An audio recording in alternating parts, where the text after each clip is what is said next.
είχα αποτολμήσω επαφή με τους γιατρούς. Ασθενήν έχομαι, ή στο γύψο τον βάλαμε. Don't fight against the doctor. Sometimes the doctor gives you medicine you don't like. But even if you don't like the medicine, the doctor is there to try to help you.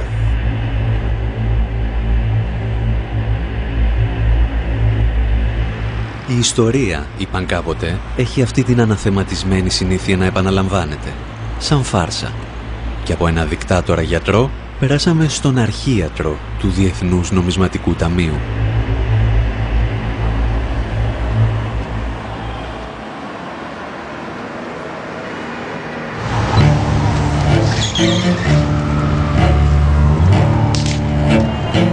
Οφείλουν όλοι να αγωνιστούν, ξέροντας ότι ή το έθνος θα εξαφανίσει την υπερχρέωση της χώρας ή η υπερχρέωση θα αφανίσει το έθνος. Η εισοδηματική πολιτική εφέτος θα είναι αυστηρά περιοριστική. Οι αυξήσεις που θα δοθούν θα είναι 0. Άλλα περιθώρια για παροχές, φορολογικές ελαφρύνσεις δεν υφίστανται.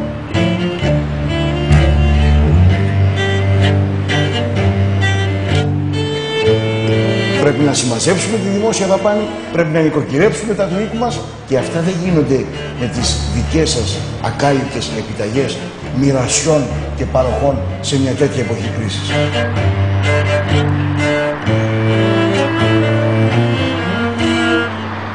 Η πατρίδα μας δυστυχώς βρίσκεται στην εντατική. Το δημοσιονομικό αδιέξοδο της χώρας απειλεί την εθνική μας κυριαρχία.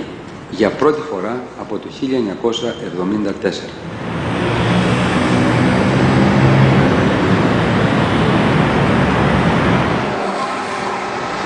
Μέσα σε σχεδόν 40 χρόνια, 2 κόμματα, 3 πολιτικές οικογένειες και ορισμένοι επιχειρηματίες οδήγησαν τη χώρα στη χρεοκοπία. Κήρυξαν στάση πληρωμών στους πολίτες, επιχειρώντας να σώσουν τους δανειστές τους.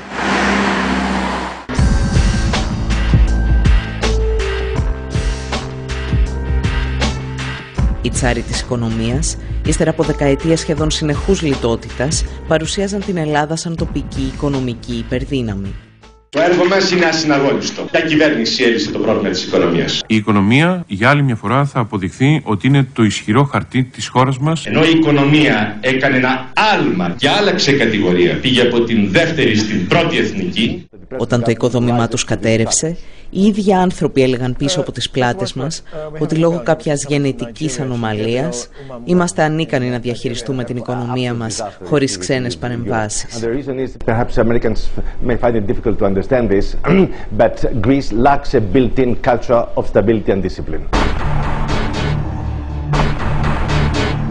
Η κυβέρνησή μας αποκαλούσε κοπρίτες και οι δανειστές μας γουρούνια.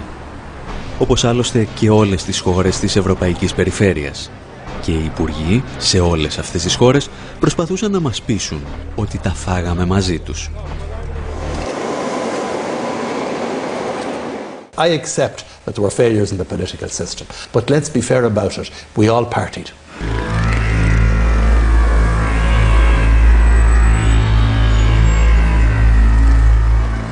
Η απάντηση στην καταγραφή που υπάρχει εναντίον του πολιτικού προσωπικού της χώρας. Πώς τα φάγατε τα λεφτά που μας ρωτάει ο κόσμος? Είναι αυτή, σας διορίσαμε.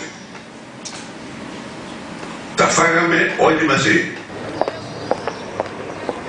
Είμαστε λοιπόν τα άσωτα παιδιά μιας καλοκουρδισμένης παγκόσμιας οικονομίας και μιας επιτυχημένης Ευρώπης, ή μήπως το σύστημα είχε προβλήματα από τα νεανικά του χρόνια?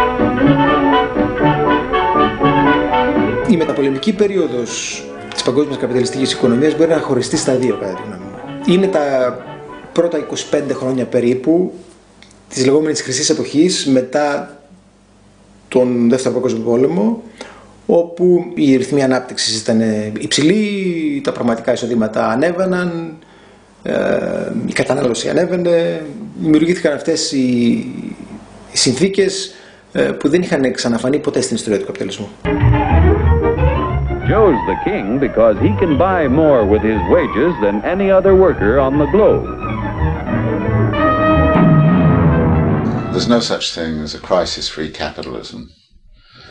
So there's going to be a crisis somewhere.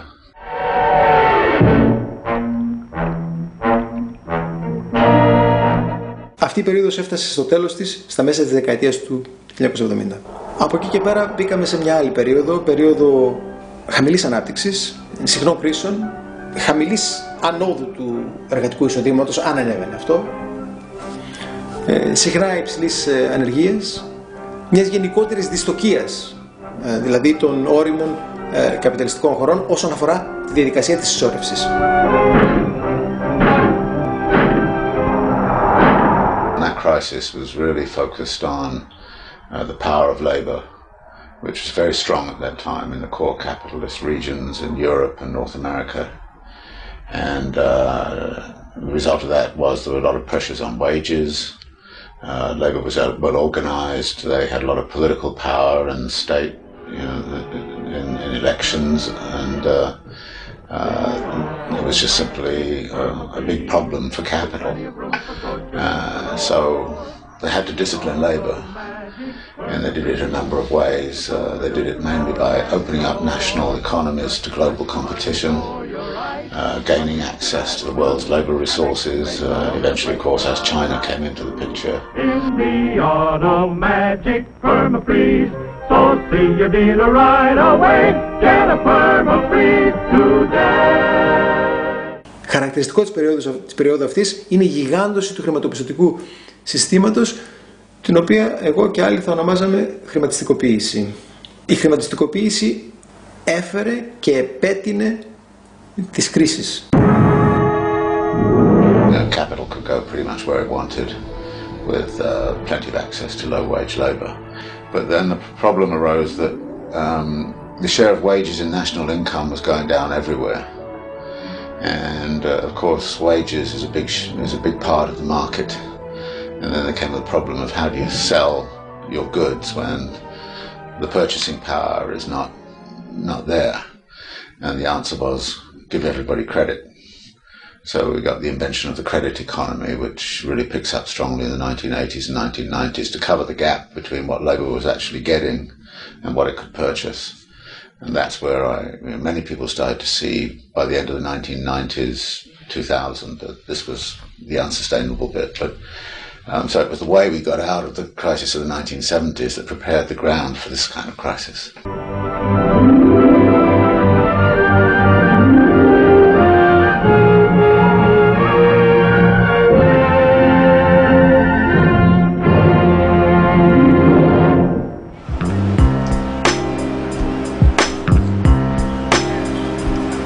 Όταν θα σκάσει η φούσκα στην αμερικανική αγορά ακινήτων, το χρηματοπιστωτικό σύστημα φτάνει στα όρια της ολοκληρωτικής κατάρρευσης.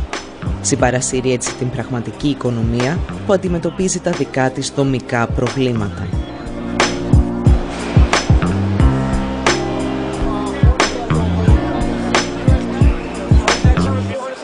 Τα κράτη παρεμβαίνουν πυροσβεστικά. Ρίχνουν χρήματα των φορολογούμενων για να διασώσουν τις τράπεζες και να τονώσουν τη ζήτηση.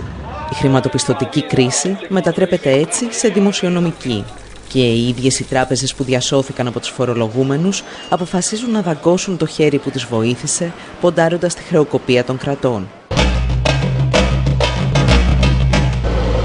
Η κερδοσκοπία επιδεινώνει την κατάσταση και για την Ελλάδα, μόνο που αυτή τη φορά είναι κάτι πιο βαθύ που μας λερώνει.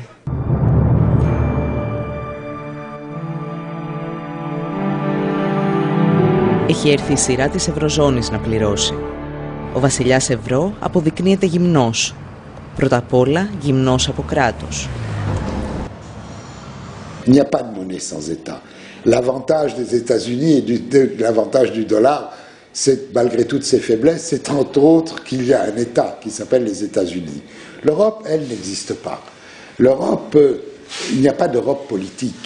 C'est-à-dire il n'y a pas de légitimité d'un pouvoir politique en Europe transnationale.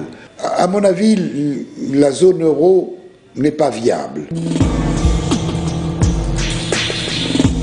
Σε αντίθεση με τις Ηνωμένες Πολιτείες, όπου η Ομοσπονδιακή Κυβέρνηση και η Κεντρική Τράπεζα επεμβαίνουν για να περιορίσουν τις ανισότητες μεταξύ των πολιτιών, η Ευρωζώνη τις γιγαντώνει.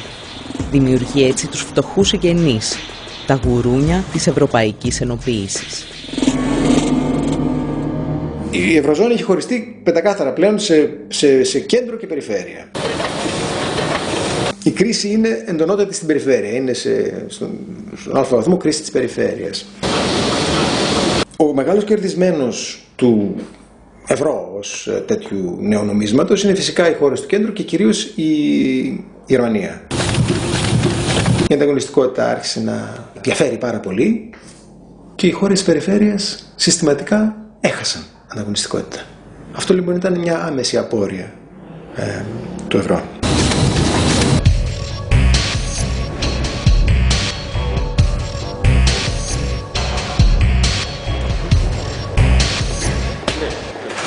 La crise de l'Union européenne est causée par la manière dont on a réalisé l'intégration européenne.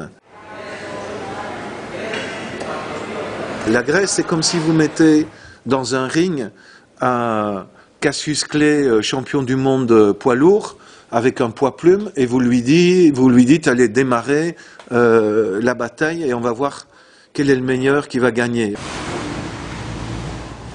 Γιατί όμως οι χώρες της περιφέρειας υπολείπονται τόσο σε ανταγωνιστικότητα και κυρίως γιατί η ψαλίδα ανοίγει συνεχώς?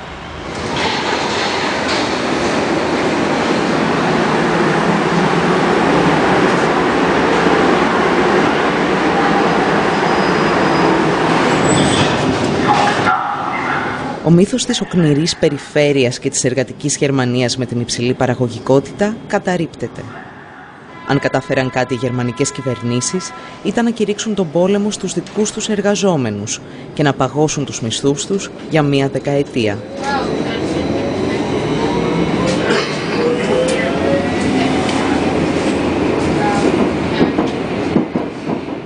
Also wir haben in den letzten Jahren Lohnstückkostensteigerungen in nominalen Größen in dem Umfang von 7% gehabt. Im Euroraum waren es 27%. Und wenn man so eine Diskrepanz hat, ist ja völlig klar, dass andere Länder niederkonkurriert werden. Weil wenn ein Land quasi die realen Löhne ja sogar sinken, also die sind in Deutschland heute niedriger als zur Jahrtausendwende, und in anderen Ländern immerhin moderate Lohnsteigerungen sind, dann wird natürlich die deutsche Industrie immer wettbewerbsfähiger und andere Industrien haben überhaupt keine Chance. Und durch den Euroraum ist eben ein Mittel ausgeschaltet, was es früher gab, nämlich die Abwertung der nationalen Währung. Und damit war im Grunde ein Mechanismus installiert, der genau zu diesen Ergebnissen führen musste, die wir jetzt haben.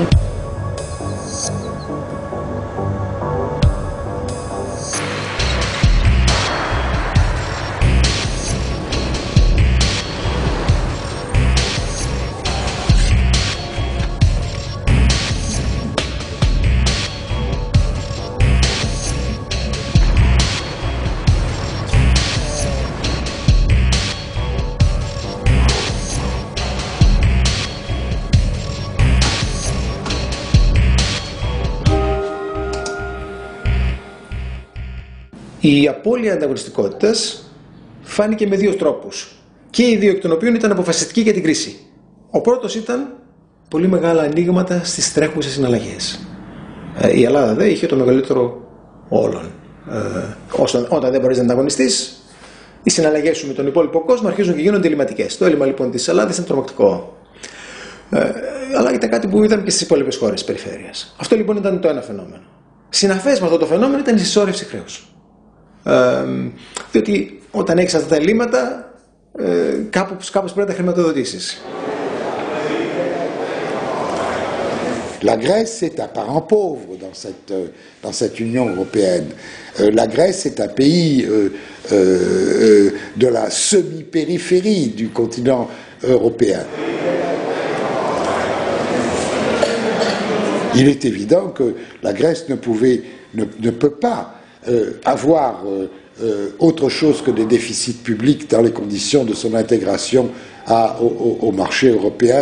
Je ne veux pas discuter de la question les Grecs sont-ils paresseux, ça c'est du racisme pur et simple.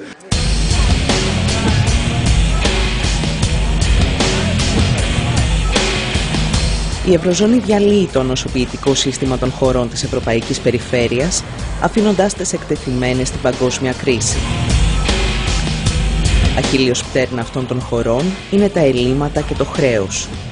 Χρέος που στη δική μας περίπτωση έχει βαθιές ρίζες στην ιστορία του ελληνικού κράτους. Συνεχώς η χώρα μας μέσα τη διάρκεια της Επανάστασης άρχισε τα πρώτα δάνεια και από τότε μέχρι τώρα συνεχώς δανείζεται με μία εξαίρεση. Κατάφερε η Ελλάδα σε μια περίοδο ακμής της, το λέω ειρωνικά, να δανείσει. Στην περίοδο της κατοχής δάνεισε τη Γερμανία. Την υποχρέωσαν οι Γερμανοί να γίνει δανειστής από δανειζόμενος. Από τη γερμανική κατοχή και μετά, η χώρα επιστρέφει στον παραδοσιακό της ρόλο, του δανειζόμενου, και το δημόσιο χρέος, με τη σημερινή μορφή του, απογειώνεται από τη δεκαετία του 80. Η διατήρηση του δημόσιου δανεισμού σε ψηλά επίπεδα στην Ελλάδα έχει να κάνει με την κοινωνική και την ταξική δομή της Ελλάδας και με την μορφή που πήρε η οικονομία της τις τελευταίες δεκαετίες. Έχει να κάνει με την συστηματική αδυναμία του κράτους να φορολογήσει με αποτελεσματικό και στοιχειωδώς δίκαιο τρόπο. Ο Ανδρέας Παπανδρέου χτίζει το απαιτούμενο κοινωνικό κράτος, αλλά ταυτόχρονα μειώνει τη φορολογία ανώνυμων εταιριών και υψηλών εισοδημάτων. Υιοθετεί τις προβληματικές επιχειρήσεις σώζοντας θέσεις εργασίας. Κυρίως όμως σώζει τους ιδιοκτήτες τους. Το δημόσιο έλλειμμα αυξάνεται κατά πολύ. Μαζί του αυξάνεται και το δημόσιο χρέος. Η κυβέρνηση Μητσοτάκη συνεχίζει το δανεισμό. Το Μάστριχτ επιβάλλει τις αγορές ως μέσο κάλυψης των ελλημάτων, απαγορεύοντας άλλες δυνατότητες δημιουργίας χρήματος. Το χρέος εκτοξεύεται με το μεγαλύτερο μέσο ετήσιο ρυθμό ανόδου στην ελληνική ιστορία. Ο Κώστας Σιμίτης έχει περισσότερη τύχη. Τον βοηθούν η δημιουργική λογιστική, η πτώση των ευρωπαϊκών επιτοκίων και η άνοδος των ρυθμών μεγέθυνσης. Έτσι κρύβει κάτω από το χαλί τις βραδιφλεγείς βόμβες που ο ίδιος θέτει στο χρέος. Το ποσοστό του χρέους φαίνεται να υποχωρεί ελάχιστα. Ο Κώστας Καραμανλής μειώνει τη φορολόγηση του κεφαλαίου κατά 10 ολόκληρες μονάδες. Μέτρα σαν κι αυτό επιταχύνουν την κατάρρευση της οικονομίας. Το χρέος εκτινάσεται και πάλι. Τη σκητάλη παίρνει ο Γιώργος Παπανδρέου για να ρίξει τη χώρα στην αγκαλιά των ξένων δανειστών. Στο τέλος της εφαρμογής του μνημονίου, το δημόσιο χρέος θα αγγίζει το 167% του ακαθάριστου εθνικού προϊόντος.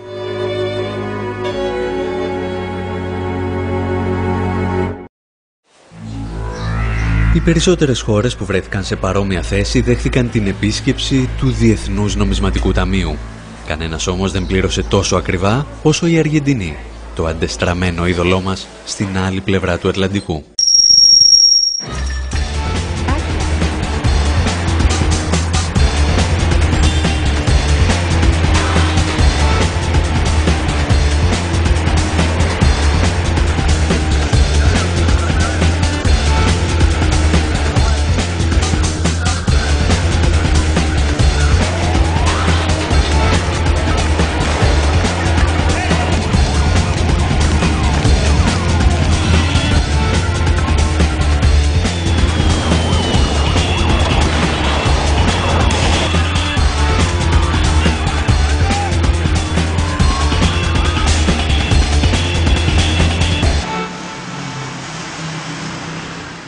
Η Αργεντινή θα πέσει στην παγίδα του χρέους μαζί με την Ελλάδα το 1824 με τα πρώτα βρετανικά δάνεια. Η θηλιά όμως σφίγγει στα τέλη του 20ου αιώνα. Η χώρα κλειδώνει την ισοτιμία του νομίσματός της με το δολάριο.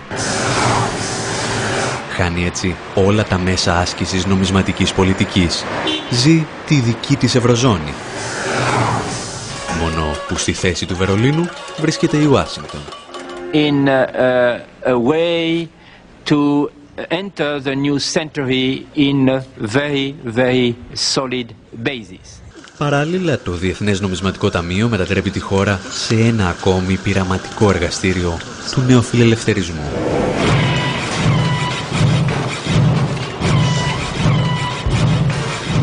First of all, the IMF played a signature role in creating the crisis in Argentina, driving the same policies of deregulation and privatization that lead to immense corporate profits, but that really destroy the finances of a state.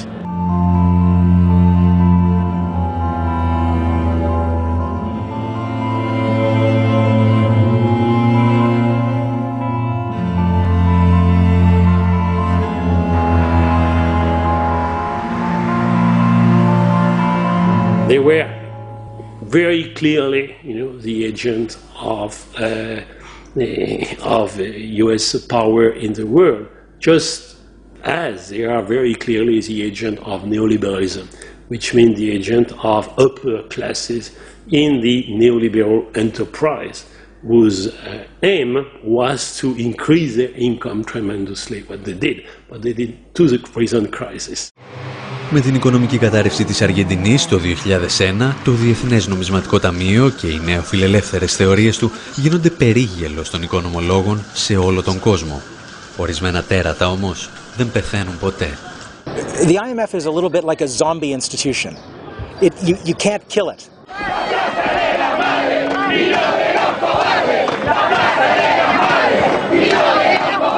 The IMF has re-emerged as a player in quote-unquote bailing out countries that get into trouble, imposing austerity conditions as is happening across Europe and in a vicious and terrifying way in Greece.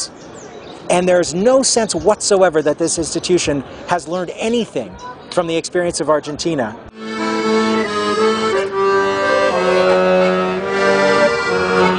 Η Ελλάδα θα πληρώσει ακριβά την εμπλοκή του Διεθνούς Νομισματικού Ταμείου και σε ορισμένες περιπτώσεις θα την πληρώσει προκαταβολικά. The irony of this promise is that in the new arrangement, this increase, Greece is going to put $2.5 billion in there. I think that's only a fiat monetary system worldwide can come up and have Greece help bail out Greece and be prepared to bail out even other countries. Ενώ η Αργεντινή είχε να αντιμετωπίσει μόνο το Διεθνές Νομισματικό Ταμείο, η Ελλάδα μετατράπηκε σε υπηρέτη δύο αφεντάδων, γιατί στην Ευρώπη το νεοφιλελεύθερο εγχείρημα είχε αναλάβει να προωθήσει και η Ευρωπαϊκή Κεντρική Τράπεζα. The European Central Bank was a tool, in the imposition of neoliberal policies in Europe. Είναι κωμικοτραγικό να το βλέπει κανείς, αλλά το Διεθνές Νομισματικό Ταμείο στην περίπτωσή μας, στην ελληνική περίπτωση, ήταν πιο μαλακό από την Ευρωπαϊκή Ένωση.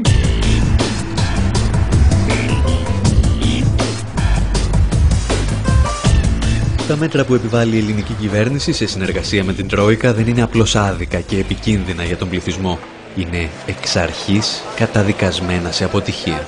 Έχουν τραγικά αποτελέσματα για το επίπεδο ζωής και την καθημερινή ζωή των πολλών και είναι άκρως απίθανο να έχουν θετικό αποτέλεσμα όσον αφορά την οικονομία συνολικότερα και τον τρόπο αντιμετώπισης του χρέους.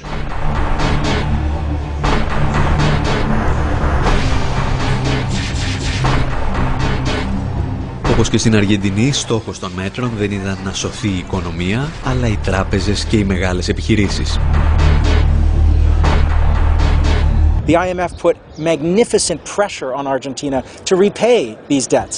Many of the debts were inflated, in fact exploded, because of the transfer of debt from huge corporations, including some of the biggest banks in the world, onto the public treasury, onto the public purse, which the IMF pushed for as well. Τα μέτρα που έχουν ληφθεί λοιπόν μέχρι τώρα είναι μέτρα σταθεροποίησης, με την έννοια ότι είναι μέτρα τα οποία θα αποτρέψουν την άμεση στάση πληρωμών, αθέτηση πληρωμών από πλευράς Ελλάδας αύριο. Δεν είναι μέτρα τα οποία θα μειώσουν το χρέος.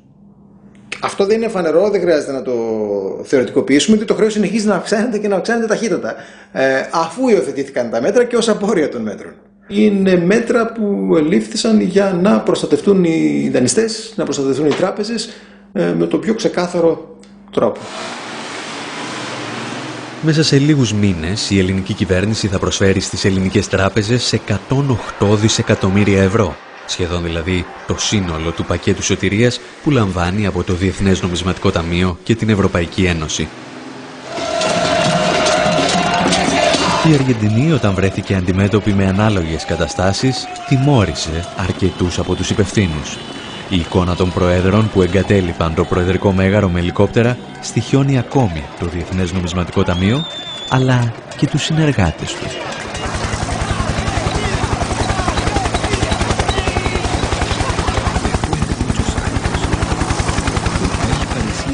Μια νύχτα μαγική σαν την Αργεντινή, θα δούμε στο ελικόπτερο ποιος θα το πει.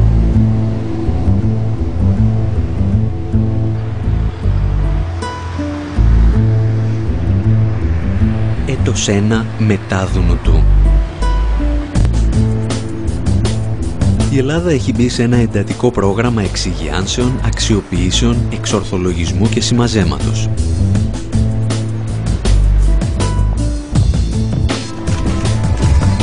Τα στελέχη της Τρόικας έχουν εγκατασταθεί για τα καλά στην πρωτεύουσα και υπαγορεύουν την πολιτική τους μέσω ενός αντισυνταγματικού μνημονίου. A landmark has certainly been the pension reform, but the main question now is to be able to align wages and productivity.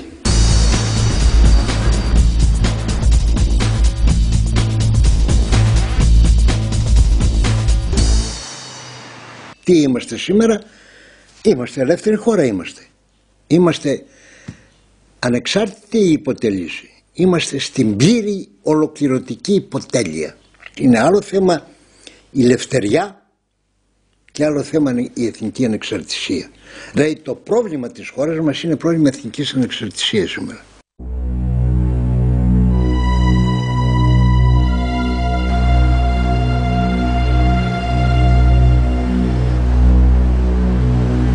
Σε αγαστή συνεργασία με τους ξένους δανειστές της, η κυβέρνηση στρέφεται εναντίον των πολιτών με την επιβολή σκληρής λιτότητας. Το αποτέλεσμα είναι φτώχεια, λουκέτα και ανεργία.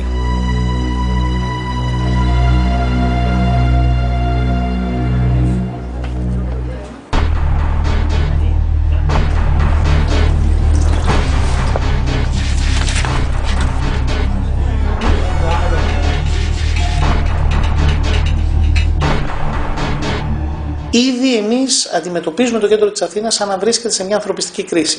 Έχουμε όλα τα χαρακτηριστικά. Ανθρώπους που πεινάνε, άστεγους, ανθρώπους που δεν έχουν φάρμακα και γιατρό, ανθρώπους που περιφέρονται στις πλατείες. Δεν είναι πολύ διαφορετικοί από αυτό που βλέπουμε σε πόλεις του τρίτου κόσμου. Και σκεφτείτε ότι εμείς βλέπουμε τους πιο φτωχούς των φτωχών. Υπάρχουν άνθρωποι που έχουν ακόμα κάποια ασφαλιστικά δικαιώματα, αλλά δεν φτάνουν. Ή όπως χαρακτηριστικά μου είπε μια μικροσυνταξιούχος, μια γυναίκα των 500 ευρώ που ήρθε εδώ, ότι ή θα πάρω τα φάρμακα ή τα τρόφιμα και τα δύο δεν μπορώ. Τα μέτρα της κυβέρνησης δεν υποβαθμίζουν απλώς το επίπεδο διαβίωσης των πολιτών. Απειλούν ευθέως την ίδια τους τη ζωή.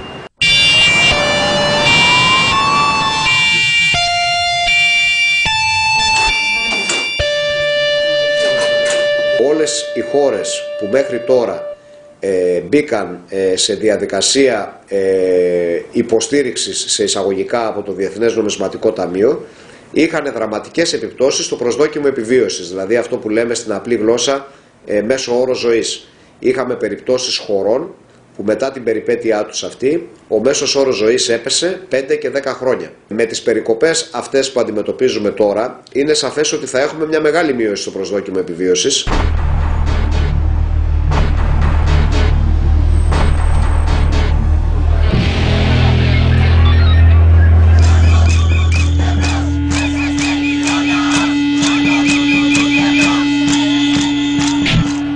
Οι πολίτες αντιδρούν.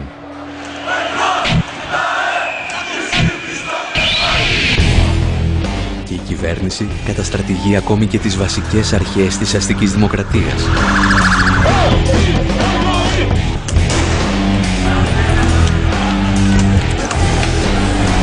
Με το ίδιο μνημόνυμο της κουκούλας, τις προληπτικές προσαγωγές και τους κουκουλοφόρους αστυνομικούς στα όρια του παρακράτους.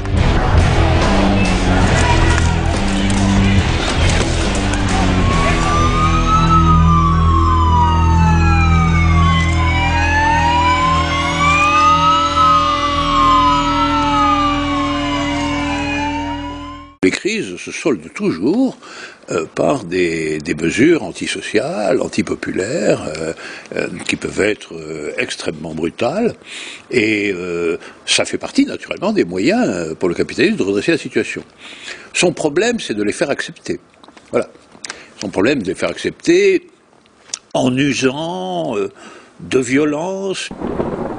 Με αφορμή το έκτακτο δελτίο οικονομικής θυέλλης, η δημοκρατία δίνει τη θέση της στη χρεοκρατία.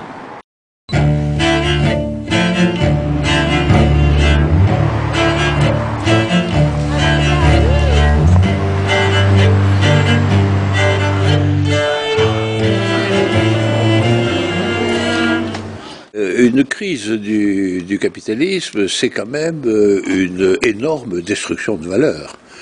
C'est quand même de la valeur qui part en fumée dans la spéculation financière. Donc, cette destruction de valeur, il faut que quelqu'un la paye. Les capitalistes n'ont pas l'intention de la payer eux-mêmes, hein. On les comprend d'ailleurs. Ils ne sont pas altruistes, ils ne sont pas... Αν όμως αυτοί που προκάλεσαν την κρίση δεν είναι διατεθειμένοι να πληρώσουν, γιατί να την πληρώσουμε εμείς?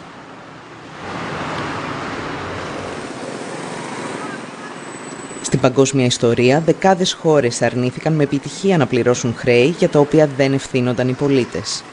Το διεθνές δίκαιο προσφέρε συχνά βέλη στη φαρέτρα τους.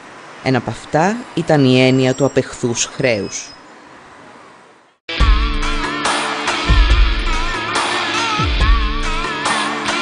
Η ιστορία μας ξεκινά τη δεκαετία του 1920 με τον Αλεξάνδερ Σακ.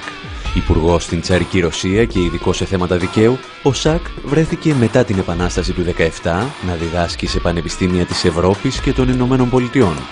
Και το 1927 παρουσίασε μια λαμπρή ιδέα, την έννοια του απεχθούς χρέους. Για να ορίσουμε ένα χρέος ως απεχθές, είπε, πρέπει να υπάρχουν τρεις προϋποθέσεις. Πρώτον, το καθεστώς της χώρας να προχώρησε στη σύναψη του δανείου χωρίς τη γνώση και τη συγκατάθεση των πολιτών. Δεύτερον, τα δάνεια να σπαταλήθηκαν σε δραστηριότητες που δεν ωφέλησαν τους πολίτες της χώρας. Και τρίτον, ο πιστωτής να ήταν ενήμερος για αυτή την κατάσταση και να σφύριζε αδιάφορα. Οι προτάσεις του Σακ ακούγονται προοδευτικές, εάν όχι επαναστατικές. Στην πραγματικότητα, εκείνη την εποχή εξυπηρετούσαν τα συμφέροντα μιας αναδυόμενης υπερδύναμης, των Ηνωμένων Πολιτειών. Οι Ηνωμένες Πολιτείες είχαν χρειαστεί την έννοια του απεχθούς χρέους από το 1898, όταν κέρδισαν τον Ισπανοαμερικανικό πόλεμο και προσάρτησαν την Κούβα. Το πρόβλημα ήταν ότι μαζί με το νησί προσάρτησαν και το λογαριασμό που άφηνε πίσω του το απικιακό καθεστώς της Ισπανίας. Και επειδή η Ισπανική απικιοκρατία κράτησε 4 αιώνες, από τη στιγμή δηλαδή που ο Κολόμβος πάτησε το πόδι του στην Αμερική μέχρι το 1898, το χρέος ήταν ελαφρώς μεγάλο. Οι Ηνωμένες Πολιτείες δεν σκόπευαν φυσικά να πληρώσουν τα σπασμένα των προηγούμενων καθεστώτων. Αποφάσισαν ότι το χρέος της Κούβας είναι απεχθές, οπότε αρνήθηκαν να το πληρώσουν. Μια παρόμοια ιστορία είχε να διηγηθεί και το Μεξικό μερικές δεκαετίες νωρίτερα, όταν ο Δημοκρατικός στρατός ανέτρεψε το καθεστώς του αυτοκράτορα Μαξιμίλιαν του Πρώτου, αποφάσισε ότι το χρέος που είχε δημιουργηθεί ήταν απεχθές. Ο Μαξιμίλιαν είχε δανειστεί υπέρογκα ποσά με ληστρικά επιτόκια προκειμένου να αντιμετωπίσει τις εξεγέρσεις εναντίον του. Και επειδή χρώσταγε πολλά τόσο στους δανειστές του αλλά κυρίως στο λαό του Μεξικού, τον έστησαν στα 10 μέτρα και τον εκτέλεσαν. Τα περισσότερα παραδείγματα απεχθούς χρέους του 19ου αιώνα και των αρχών του 20ου φαίνεται να αφορούν υποανάπτυκτες χώρες της Αμερικανικής Υπήρου. Στην πραγματικότητα, πίσω από όλες τις αποφάσεις για πάυση πληρωμών βρισκόταν μια ανερχόμενη υπερδύναμη, οι Ηνωμένες Πολιτείες. Και αυτή η υπερδύναμη θα φέρει την έννοια του απεχθούς χρέους και στον 21ο αιώνα.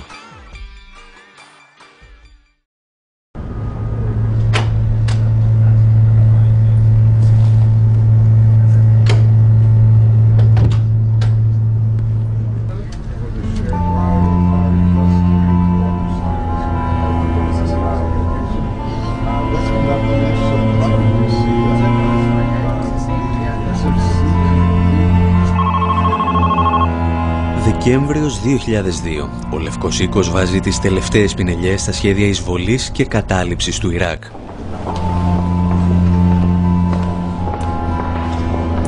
Πριν ηχήσουν όμως τα όπλα, οι Αμερικανοί αξιωματούχοι προετοιμάζονται για την επόμενη ημέρα από την ανατροπή του Σαντάμ Χουσέιν. Το State Department γνωρίζει ότι θα κληθεί να διαχειριστεί το τεράστιο δημόσιο χρέος του Ιράκ και γι' αυτό θέλει να αποδείξει ότι είναι απεχθές.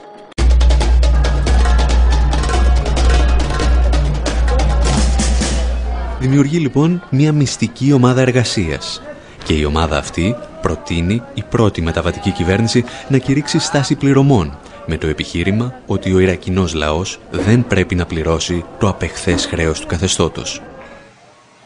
Όλα είναι πλέον έτοιμα για την επίθεση. My fellow citizens, at this hour, American and coalition forces are in the early stages of military operations to disarm Iraq, to free its people, and to defend the world from grave danger.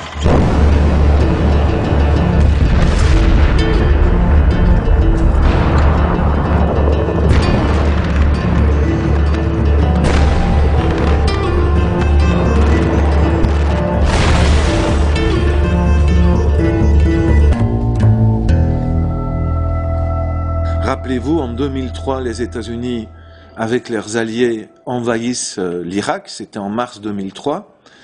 Et 3 semaines plus tard, le secrétaire au Trésor des États-Unis convoque ses collègues du G8 à Washington et leur dit « La dette de Saddam Hussein est une dette odieuse. Le régime de Saddam Hussein est un régime dictatorial. Nous devons renoncer à récupérer cette dette odieuse.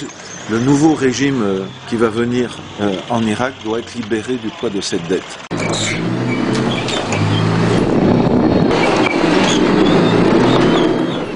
Major combat operations in Iraq have ended. In the Battle of Iraq, the United States and our allies have prevailed.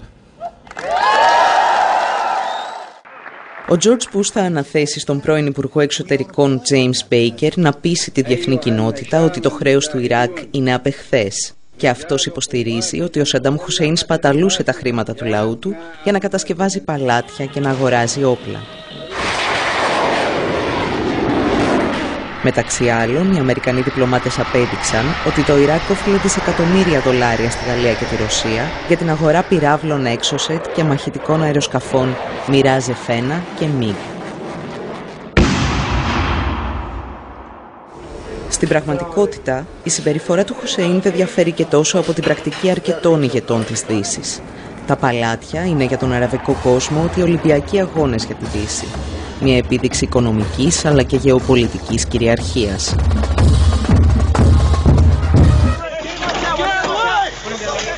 Η αμερικανική διπλωματία θα αποδείξει τελικά ότι το χρέος του Ιράκ είναι απεχθές και πως ο Ιρακινός λαός δεν οφείλει να το πληρώσει. Η Ουάσιγκτον όμως συνειδητοποιεί ξαφνικά ότι ανοίγει τον ασκό του αιώλου. Για πρώτη φορά στον 21ο αιώνα, η μοναδική υπερδύναμη θα νομιμοποιούσε την έννοια του απεχθούς χρέους. Και έτσι προτίμησαν να κρύψουν την υπόθεση κάτω από το χαλί.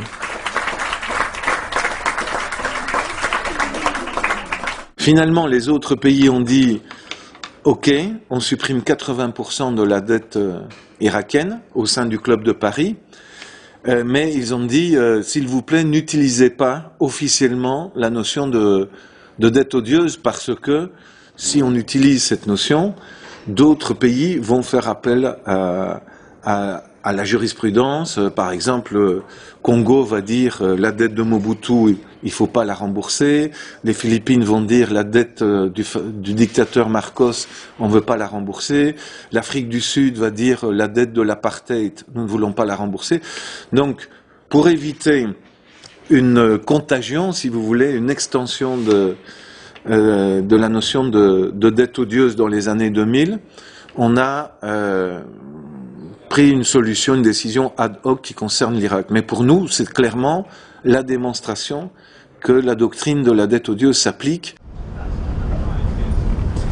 I think would be a mistake for Iraq to continue to be burdened by the sins of a deposed dictator. Οι Ηνωμένες Πολιτείες θα συνεχίσουν να βοηθούν το Ιράκ να διαγράψει παλιές οφειλές. Κανένας όμως στην Ουάσιγκτον δεν θέλει να ακούει πλέον τις λέξεις «απεχθές χρέος».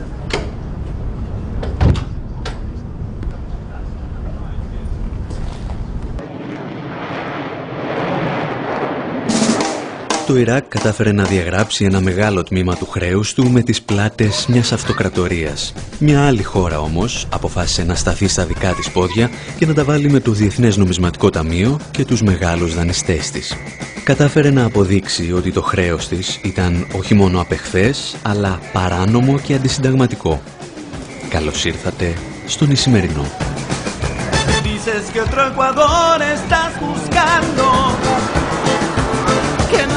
Compatriotas no estén emigrando.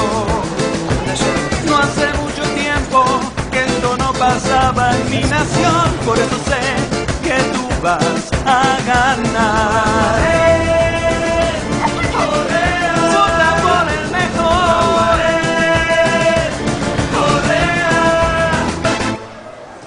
Hay compromisos nacionales urgentes y nosotros primero pondremos los compromisos nacionales a los compromisos internacionales.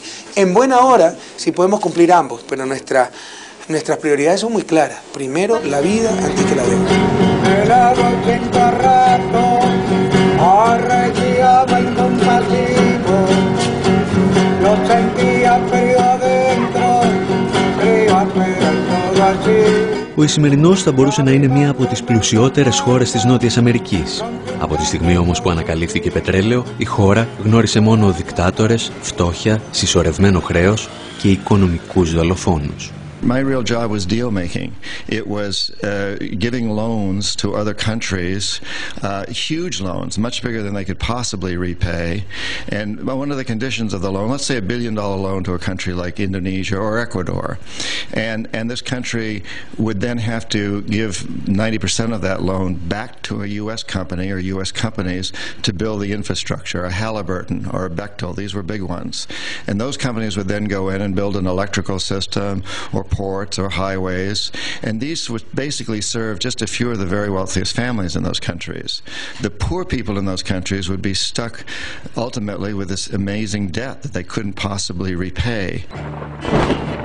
Το 1982 καταφθάνει στον Ισημερινό το Διεθνές Νομισματικό Ταμείο και μαζί μια επιτροπή σοφών που εκπροσωπεί τους μεγάλους πιστωτές. Ο Ισημερινός αναγκάζεται να δανείζεται όλο και περισσότερα για να αποπληρώσει παλαιότερες υποχρεώσεις του. Era simplemente un pillaje permanente que el Ecuador pagaba a los países del norte. Para ponerles un ejemplo, durante toda la década del 80 y del 90, ¿no?, hasta el 2005, el servicio de la deuda representaba alrededor del 50% del presupuesto del Estado. Es decir, el orden del 3.000 a 4.000 millones de dólares anuales, ¿no? Mientras que para salud, el gasto de salud anual del presupuesto era apenas del 4%. 4.000 millones para pagar el servicio de la deuda, 400 millones para gastos de salud. 4.000 millones para pagar el servicio de la deuda y 800 millones para educación, ¿no? Entonces estábamos matando a nuestra población.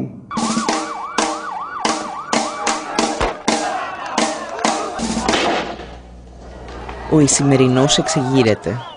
Η κρίση φαίνεται προς στιγμή να ελέγχεται όταν αναλαμβάνει ο Λούτσιο Γκουτιέρες, ο οποίος υπόσχεται κοινωνικές παροχές. Παρουσιάζεται σχεδόν σαν σοσιαλιστής, αλλά μόλις αναλαμβάνει καθήκοντα, κλείνει νέα συμφωνία με το Διεθνές Νομισματικό Ταμείο και επιβάλλει μέτρα εξοντωτικής λιτότητας. Οι πολίτες αποφασίζουν ότι πρέπει να φύγει, με το ίδιο μέσο μεταφοράς που χρησιμοποιούσαν και οι πρόεδροι της Αργεντινής, με ελικόπτερο.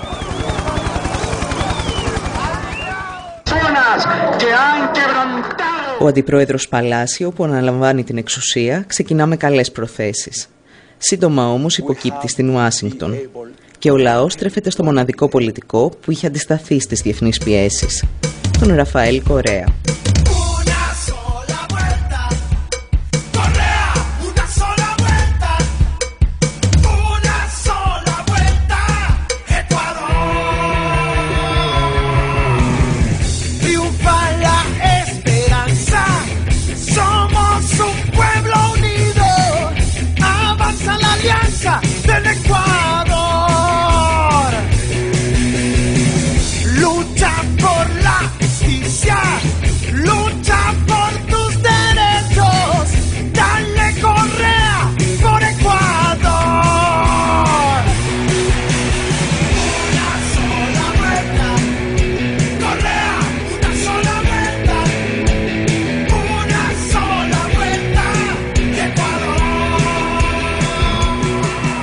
Ο Κορέα έχει σπουδάσει οικονομικά στην Ευρώπη και στις Ηνωμένες Πολιτείες και γνωρίζει πολύ καλά πώς μπορείς να αντιμετωπίσεις την Παγκόσμια Τράπεζα και το Διεθνές Νομισματικό Ταμείο αν έχεις την πολιτική βούληση. C'était en 2005, quand il était ministre des Finances, Rafael Correa a dit ce n'est pas normal que le supplément de revenus pétroliers qui arrive dans les caisses du pays reparte entièrement au remboursement de la dette. C'est injuste pour la population.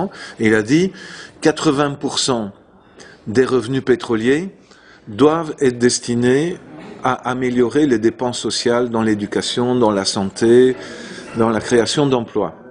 Et seul 20% doit aller dans le remboursement de la dette. La Banque mondiale a dit il n'est pas question que nous continuions à prêter de l'argent à l'Équateur si l'Équateur maintient une telle loi. Donc c'était clairement une immixtion de la Banque mondiale dans les affaires intérieures de l'Équateur. Et ce ministre, Rafael Correa, a dit il n'est pas question que j'accepte, moi comme ministre, cette imposition de la Banque mondiale. Et donc il a préféré démissionner plutôt que de plier devant la Banque mondiale. Ça l'a rendu extrêmement populaire. Les gens ont dit « Ah, voilà quelqu'un qui préfère démissionner et perdre son poste de ministre, mais pour défendre la dignité et l'intérêt de la population. » Ο Κορέα τελικά εξελέγει πρόεδρος το 2006. Μία από τις πρώτες αποφάσεις του ήταν να απελάσει τον εκπρόσωπο της Παγκόσμιας Τράπεζας και να ζητήσει από τους εκπροσώπους του Διεθνούς Νομισματικού Ταμείου να φύγουν από το κτίριο της Κεντρικής Τράπεζας. Στελέχη του Ταμείου, όπως ο Μπομπ Τρά, που αργότερα θα έρθει στην Ελλάδα, είχαν ήδη χαρακτηριστεί ανεπιθύμητοι από τους πολίτες του Ισημερινού. Esta burocracia internacional majadera, incompetente y deshonesta tendrá que respetar a nuestro país. Así que por eso hemos expulsado al representante del Banco Mundial en el país y nos reservamos el derecho de iniciar las acciones legales pertinentes por los daños y perjuicios causados al país. Además, nos reservamos el derecho de calificar como ilegal las deudas que tenemos con el Banco Mundial. 6 μήνες μετά, ο Κορέα προχώρησε ένα βήμα παρακάτω. Ικανοποίησε το αίτημα των κοινωνικών οργανώσεων για επιτροπή λογιστικού ελέγχου. Moi, j'ai été une des personnes désignées par le président Correa pour faire partie de cette commission. Il y avait 18 membres de la commission et il y avait aussi 4 organes de l'État qui étaient représentés dans cette commission. Et nous étions chargés d'auditer, donc d'analyser tous les contrats qui avaient entraîné l'endettement du pays entre 1976 et 2006. Nous avons travaillé 14 mois et nous avons analysé les dettes de l'Équateur sous la forme de bons. Nous avons analysé les dettes à l'égard du Fonds monétaire international, de la Banque mondiale et d'autres organismes internationaux, et nous avons analysé les dettes de l'Équateur à l'égard d'autres pays, à l'égard de la France, du Japon, de l'Allemagne, et enfin les dettes intérieures publiques de l'Équateur.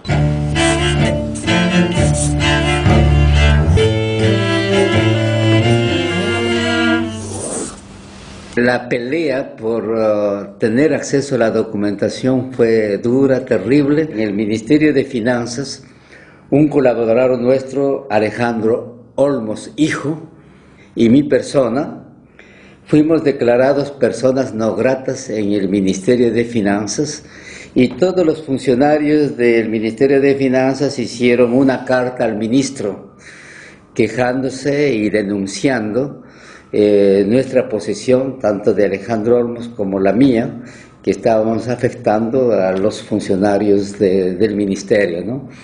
O sea que nosotros nos reímos de ese hecho, pero para que vea cómo nosotros hemos tenido dificultades serias en este caso y hemos sido acusados de ser los malos de la película, ¿no? En este proceso de auditoría. Παρά τα εμπόδια, η Επιτροπή κατόρθωσε να ολοκληρώσει το έργο της και διαπίστωσε ότι ένα μεγάλο κομμάτι των χρεών ήταν μη νομιμοποιημένο. Έδωσε τα συμπεράσματά της στο κράτος και το κράτος τα έδωσε στους πολίτες. En fait, ce qui était très important au niveau de la commission d'audit de l'Équateur, c'est que tous nos travaux ont été rendus publics. Donc la population équatorienne a été largement informée de pourquoi la dette qui avait été contractée par le gouvernement antérieure de l'Équateur, notamment au cours de l'année 2000, était une dette frappée d'illégitimité. La patria vuelve, el Congreso es decadente, partidocracia y dictadura, con los políticos de siempre. El poder es ciudadano, te lo dice tu hermano, con la constituyente al pueblo ecuatoriano. Dale Correa, dale Correa. A esos que se creen dueños del Ecuador, nos robaron el futuro y nos botaron del país. Dale Correa, dale Correa. Dale Correa, Rafael. Έχοντας τα στοιχεία από την Επιτροπή, η κυβέρνηση απέδειξε ότι το χρέος είναι μη νομιμοποιημένο και ανακοίνωσε πάυση πληρωμών για το 70% του ομολογιακού χρέους του Ισημερινού. Frente a esa situación, los tenedores de la deuda ecuatoriana comenzaron a sacar sus bonos al mercado a valores muy bajos, del 20% de su valor. ¿Y qué hizo el Ecuador en forma secreta, no? El gobierno ecuatoriano comenzó a comprar, utilizó unos 800 millones de dólares para comprar 3.000 millones de dólares de deuda. Y fue para el caso ecuatoriano una reducción muy importante de la deuda, que permitió obviamente mejorar las condiciones de vida de la gente. Il faut aussi, dans l'économie faite par l'Équateur, compter les intérêts qu'il aurait fallu payer jusque 2012 ou 2030. Et si on prend tout en compte, ça a été une économie de 7.000 millions, de plus de 7.000 millions de dollars pour l'Équateur. Donc une économie très importante pour le pays, ce qui a permis au gouvernement d'augmenter très fortement les dépenses d'éducation, de santé, pour la création d'emplois aussi, pour l'amélioration des infrastructures.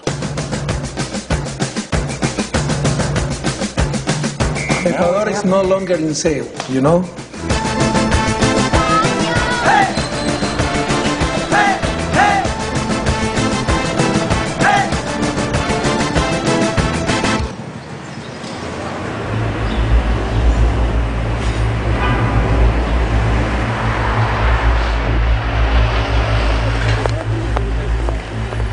Στην Ελλάδα, ιστορικοί, οικονομολόγοι και αναλυτές χύνουν τόνους μελάνι καθημερινά για το πώς θα αντιμετωπίσουμε το δημόσιο χρέος.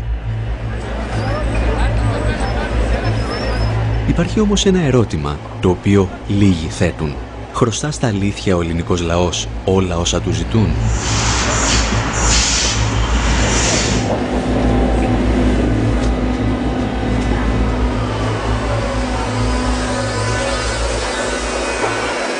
La dette plus récente de la Grèce, je dirais, c'est une dette frappée d'illégitimité et d'illégalité. Alors, quels sont les signes de ça? Quand les autorités d'un pays reçoivent des pots de vin de la part de grandes sociétés transnationales, et c'est le cas de Siemens, qui, avec sa filiale Siemens Hellas, a distribué de l'argent, des pots de vin, à des responsables, à des ministres, à des hauts fonctionnaires depuis plus de 10 ans pour gagner des contrats.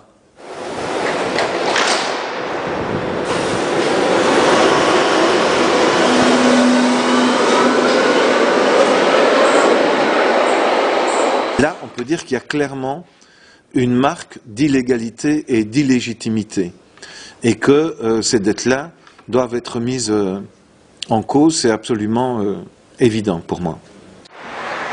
Η ελληνική δικαιοσύνη αποδείχθηκε λίγη στην υπόθεση Siemens και φάνηκε πολύ αργή και σε άλλες περιπτώσεις συμφωνιών πίσω από την πλάτη του λαού που αυξάνουν σήμερα τα νούμερα του χρέους.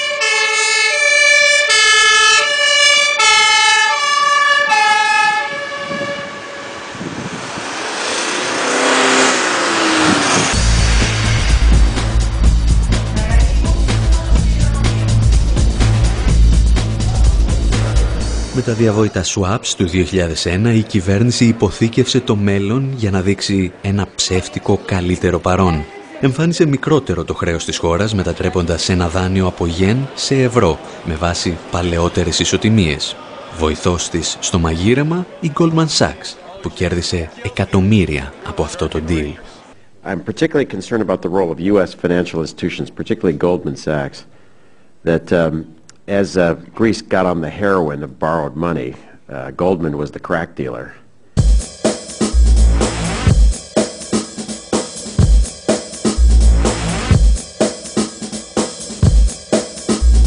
Το κόλπο πέτυχε για πολλά χρόνια και οι ελληνικές πολιτικές ελίτ έδειξαν ότι ξέρουν να ανταμείβουν τους συμμάχους τους.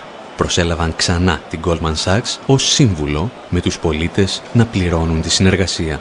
La Goldman Sachs donc a conseillé le gouvernement grec et en même temps d'une main et de l'autre main il attaquait le gouvernement grec. Το σκάνδαλο αποκαλύπτεται το 2010. Λίγες ημέρες νωρίτερα, ένας πρώην υπάλληλος της Goldman Sachs είχε τεθεί επικεφαλής του Οργανισμού Διαχείρισης του Ελληνικού Δημόσιου Χρέους. Embaucher quelqu'un qui était chez Goldman Sachs, pour moi, c'est vraiment, c'est comme embaucher un criminel pour surveiller votre maison. Quelqu'un qui est un braqueur de banque, vous l'embauchez, il va surveiller votre maison. Voilà, c'est la même chose. Alors on peut se dire, effectivement, il connaît bien les autres braqueurs et il sait comment empêcher qu'on rentre dans votre maison. Mais ça n'a pas, objectivement, on se rend bien compte que c'est pas comme ça. Le risque est quand même plus grand que un jour il profite de votre absence pour tout piquer. Et qu'est-ce qui me garantit que ce personnage passé chez Goldman Sachs va gérer de façon optimale les affaires grecques? Αρκετές χώρες κατηγορούν την Ελλάδα για τις δοσοληψίες της με την Goldman Sachs. Συχνά όμως είναι οι ίδιες που χρησιμοποιούν τις επαφές τους με τις ελληνικές κυβερνήσεις για να πουλήσουν με το αζημίωτο τα αμυντικά συστήματά τους στη χώρα. Als Deutschland gerade ausgehandelt hat, dass Griechenland unterstützt wird vor einem Jahr, war ja eine der Grundbedingungen, dass auf jeden Fall die Importe von deutschen Rüstungsgütern nicht minimiert werden. Also Griechenland sollte sparen, sollte die Pensionen zusammenstreichen, sollte den Leuten alles aus der Tasche ziehen, aber die Rüstungsimporte, die sollten weiter finanziert werden. Und das zeigt natürlich auch schon die ganz klare Interessenlage. Also die deutsche Bundesregierung ist da im Grunde der Anwalt der großen Rüstungskonzerne und der Exportindustrie. Und die haben jetzt ein Interesse daran natürlich, dass sie trotzdem weiter exportieren können.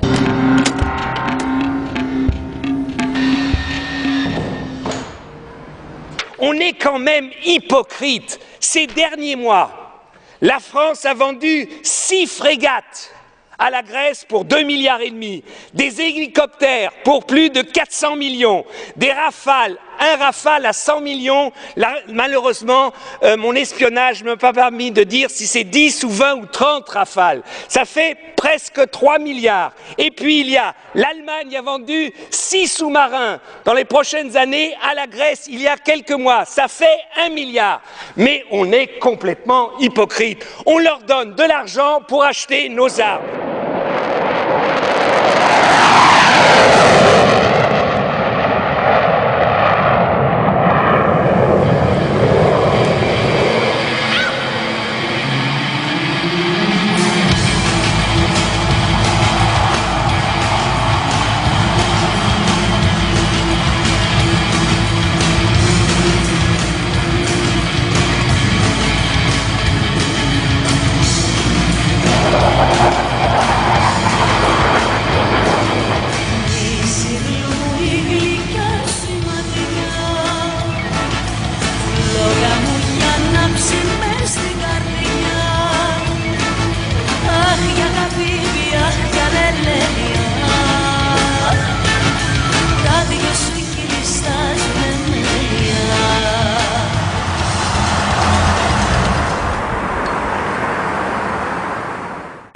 Μπροστά στην ευρωπαϊκή υποκρισία, εγκληματικές υποχωρήσεις συνοδεύουν εγκληματικές αποφάσεις. Πάντα με πρόσχημα το εθνικό καλό ή μια νέα μεγάλη ιδέα που άφησε πίσω της κατεστραμμένα ακίνητα και τεράστια χρέη. We have spent a lot of money. We have spent twice the money that I've spent in Sydney. I don't know about the... We'll know about the final cost after, of course, the end of the Olympic Games. You mentioned $1.2 billion for security. Where does that money come from? We have the money. It's Greek money, or is it from the Olympic Committee? Does some of it come from the United States? No, we're talking about Greek money now. We're talking about money that is more than we can afford, maybe. Mm-hmm. We're talking just about security.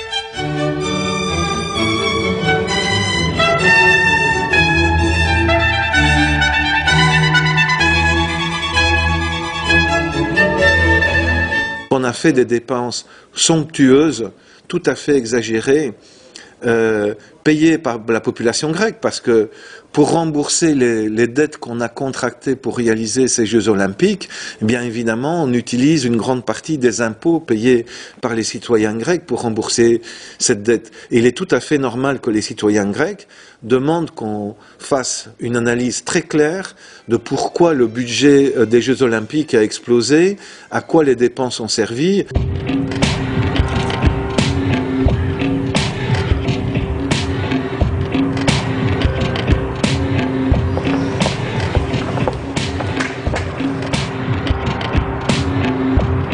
Οι Ολυμπιακοί Αγώνες και η σχέση διαφθοράς με εταιρείες όπως η Siemens και η Goldman Sachs αποτελούν την κορυφή του παγόβουνου συμφωνιών που κλείνονταν σε βάρος και εν αγνία των πολιτών. Υπάρχουν όμως και πολύ σημαντικότερα ζητήματα, τα οποία δεν αφορούν μόνο την Ελλάδα, αλλά όλες τις χώρες της Ευρωπαϊκής Περιφέρειας.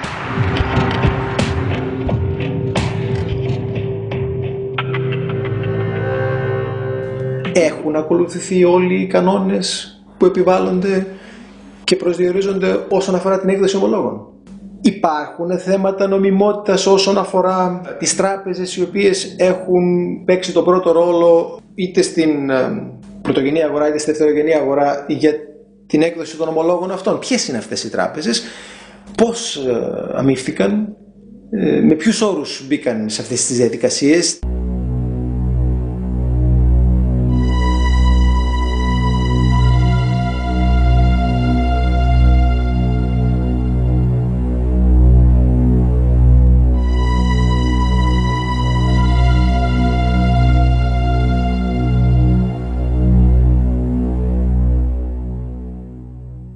Also ich denke, dass ein Großteil der Schulden, die derzeit als Staatsschulden im Euroraum existieren, illegitime Schulden sind, weil es sind Schulden, die durch eine Politik entstanden sind, die sich gegen die Interessen der Mehrheit der Bevölkerung gerichtet hat. Und deswegen soll jetzt nicht die Bevölkerung diese Schulden abtragen.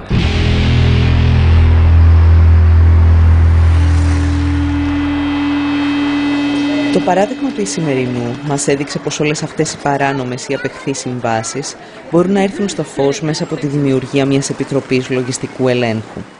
Γιατί δεν μας λένε καθαρά ποιο είναι αυτό το χρέος, πόσο είναι αυτό το χρέος και πώς δημιουργήθηκε αυτό το χρέος και πού οφείλουμε και σε ποιους οφείλουμε?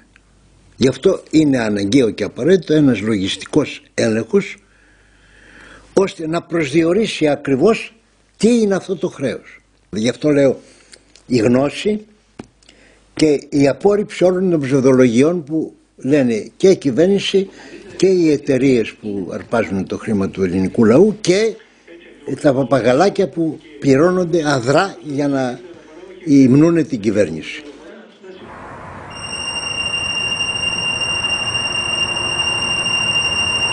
Ποιος θα φτιάξει όμως την Επιτροπή Λογιστικού Ελέγχου? Και κυρίως πώς θα εξασφαλίσουμε ότι δεν θα είναι μία ακόμα εξεταστική επιτροπή της Βουλής, φτιαγμένη από τους ανθρώπους που μας έφεραν σε αυτή την κατάσταση? Η Επιτροπή Λογιστικού Ελέγχου να μην είναι μια επιτροπή σοφών, δεν πρόκειται περί αυτού, γιατί αν σχηματιστεί απλώς μια επιτροπή σοφών, την οποία θα φτιάξει η κυβέρνηση, έστω και αν καλέσει ανθρώπους από το εξωτερικό, έστω και αν βάλει και ορισμένους από την μεμονωμένα άτομα από την κοινωνία των πολιτών κτλ., θα υπάρχει ο κίνδυνος να είναι ένα φερέφωνο. Los únicos que tienen autoridad moral y el derecho de demandar una auditoría es el pueblo, que es el que está sufriendo sus consecuencias, ¿no? Y es importante sensibilizar a toda la población, en este caso la población griega, a todas las organizaciones sociales griegas, para que se unan y en las calles demanden la auditoría, ¿no? Dans la situation grecque, effectivement, comme le Parti de la Nouvelle Démocratie ou le PASOK ont bénéficié eux-mêmes davantage en endettant le pays depuis une quinzaine d'années, et il est certain que ces partis voient très mal l'idée de faire un audit parce que leur responsabilité va être démontrée aux yeux de l'opinion publique. Donc ce qui doit se passer, c'est que l'opinion publique grecque doit se mobiliser, des organisations doivent aussi se mobiliser, des syndicats, la magistrature grecque, des intellectuels, des artistes. Les gens doivent faire connaître leur avis et faire monter la pression sur le pouvoir politique.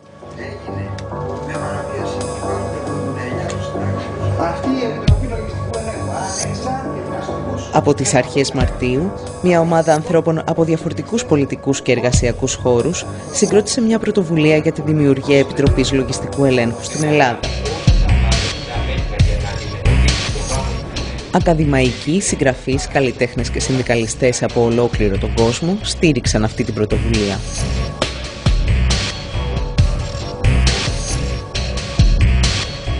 Η Επιτροπή Λογιστικού Ελέγχου θα διερευνήσει ποια τμήματα του χρέους είναι απεχθή και ποια είναι παράνομα και θα αποδείξει ότι ο ελληνικός λαός, βάσει της ελληνικής και της διεθνούς νομολογίας, δεν οφείλει να τα πληρώσει. Η απόφαση όμως είναι στη βάση της πολιτική και όχι οικονομική. Ακόμη και αν το χρέος ήταν νόμιμο, καμία κυβέρνηση δεν έχει το δικαίωμα να δολοφονεί τους πολίτες της για να εξυπηρετήσει τους δανειστές της.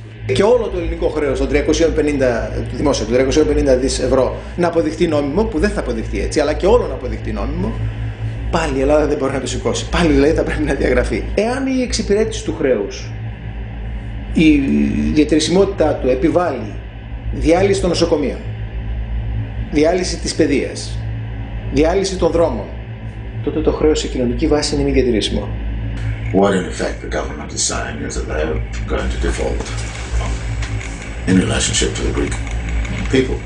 And I don't understand how a social democratic, socialist, popularly elected government can turn to its own voters and say we're going to default on you instead of defaulting on financial institutions. There is only one single option in the coming decades, which is not to pay this debt, because it was based on neoliberalism. And the neoliberal endeavor, was a crime against humanity. Personne n'a l'obligation de payer sa dette, parce que cette dette a été accumulée à travers un fonctionnement vicieux du marché financier.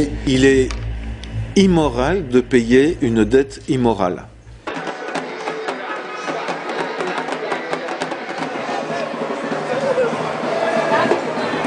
Η δημιουργία μιας Επιτροπής Λογιστικού Ελέγχου, εν τέλει, δεν είναι παρά ένα πολύτιμο όπλο σε μια μεγαλύτερη μάχη.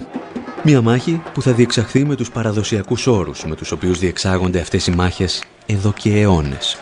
Χωρίς αυτήν, όσες φορές και αν διαγράψουμε το χρέος, αυτό θα αναγεννάται από την τέφρα του. Θα διαμορφωθεί δηλαδή πεδίο ιδεολογικής, πολιτικής και ταξικής πάλης. Το χρέος είναι πεδίο ταξικής πάλης. Το ίδιο. N'ayez surtout pas peur, en tant que Grec, de revendiquer vos droits dans l'Union européenne et par rapport au gouvernement grec. C'est fondamental, c'est en se battant qu'on fait respecter ses droits et c'est pas en se soumettant aux diktats des créanciers. Regardez la Tunisie, regardez l'Égypte, c'est quand une population se met en action qu'elle peut réellement changer la situation.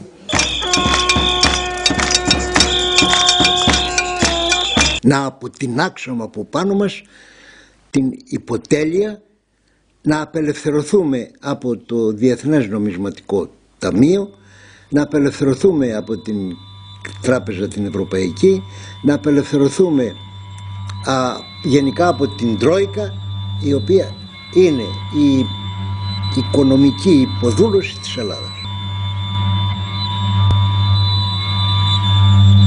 Τώρα είναι κρίσιμη στιγμή. Πάμε.